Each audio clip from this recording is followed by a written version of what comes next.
혹시 그런 적 없으세요?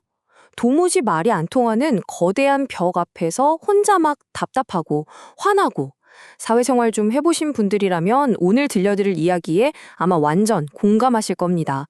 폴란드 전체를 그야말로 뒤집어 놓은 한 소설 시리즈의 세계로 지금부터 저와 함께 들어가 보시죠. 자, 이 숫자. 이게 뭘까요? 무려 1,000만 부 이상입니다. 이게 어느 정도냐면요. 폴란드 인구가 약 4천만 명인데 그러니까 길 가는 사람 4명 중 1명은 이 책을 샀다는 얘기예요. 와, 이건 그냥 베스트셀러 수준이 아니죠. 말 그대로 하나의 사회 현상이었던 겁니다.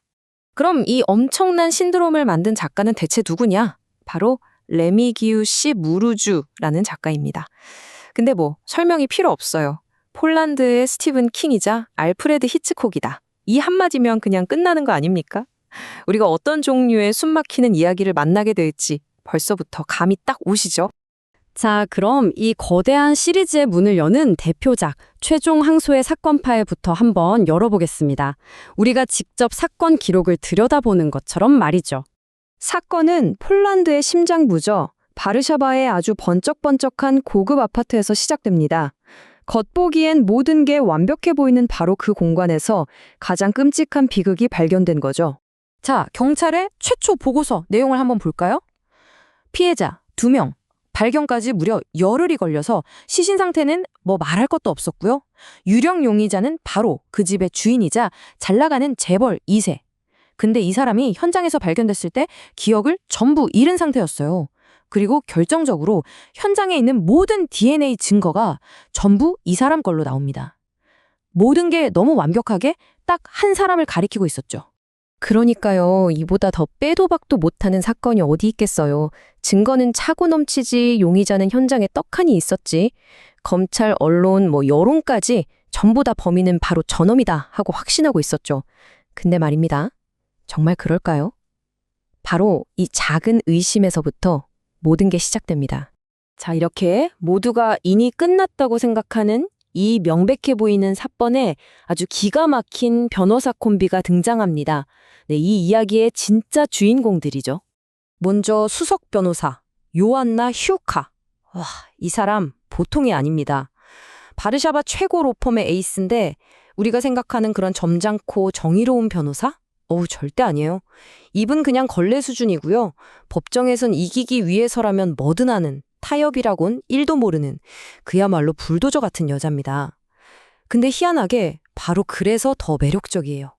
자, 이런 불도저 같은 그녀에게 파트너가 한 명 붙는데 하필이면 이제 막 법대를 졸업한 어리버리한 신참 인턴입니다. 이름은 코르디안 오린스키. 근데 히우카는 이름도 제대로 안 불러줘요. 그냥 조르돈이라고 부르면서 대놓고 무시하죠. 정말 물과 기름 같은 이 두 사람이 거대한 벽에 맞서는 최강의 듀오가 됩니다. 참 아이러니하죠? 자, 그럼 이 희한한 조합의 듀오가 마주해야 할 상대는 누굴까요? 법정에서 검사하고 싸우는 거? 아니요, 그건 시작에 불과합니다. 이들 앞에는요, 그야말로 철옹성 같은 3개의 벽이 버티고 서 있었습니다. 첫 번째 벽은 뭐냐? 바로 시스템 그 자체입니다.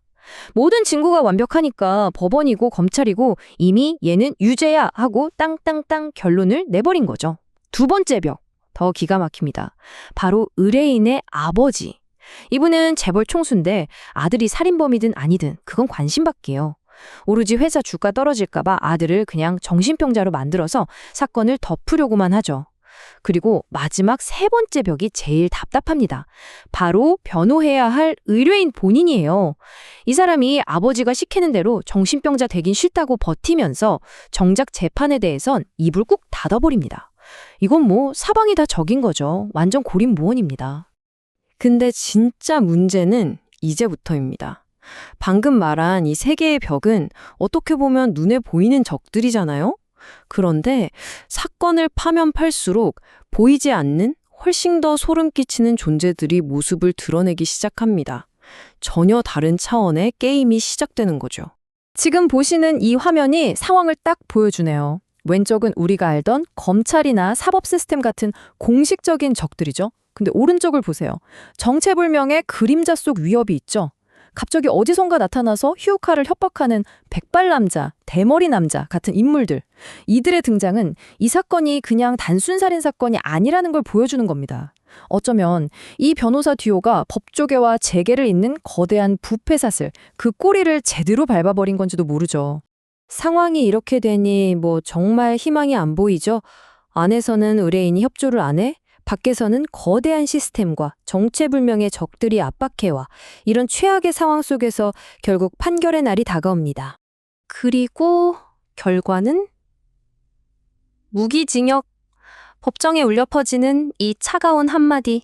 네, 완벽한 패배였습니다. 모든 게 끝난 것처럼 보였죠. 하지만 정말 끝일까요? 아까 그 불도저 같은 변호사 요안나 휴카가 이대로 포기할 사람으로 보이세요?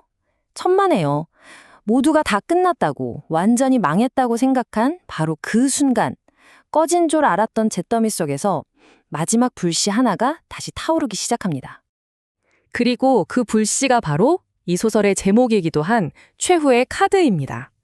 폴란드어로 카사차, 우리말로 하면 바로 최종 항소입니다. 이 카사차라는 게 되게 특별한 제도예요. 그냥 2심, 3심 가는 거랑은 좀 다릅니다. 이 사람이 범인이 맞냐 아니냐를 다시 따지는 게 아니고요. 애초에 이 재판 자체가 잘못됐다, 절차적으로, 법리적으로 큰 문제가 있었다. 이걸 걸고 넘어지는 거예요. 대법원에 직접 상고하는 거죠.